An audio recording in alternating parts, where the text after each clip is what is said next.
ଥିଲେ ଦିନେ ଦ୍ରୌପଦୀ ରଖିଥିଲେ ଗୋପିକା ବସ୍ତ୍ରହରଣ ଜଳ କ୍ରୀଡ଼ା ଅଟେ ତାଙ୍କ ଜୀବିକା।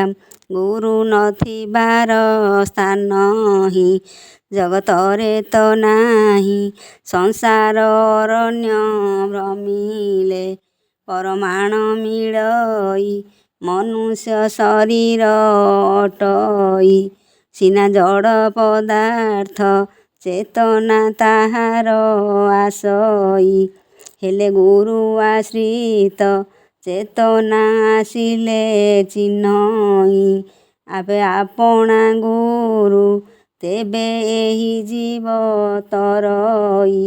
ମାୟା ପୂର୍ଣ୍ଣ ସଂସାରରେ ପୂର୍ଣ୍ଣ ହୋଇଛି ସାହୁ ଖାତକ ଭାବ ଋଣ ପରିଶୋଧ ଖାତକ ଲଭେ ମୁକ ତ୍ରିଧ୍ରୁବ ସଂସାରରେ ଗୁରୁ ରୂପରେ କରୁଅଛୁ ବିହାର।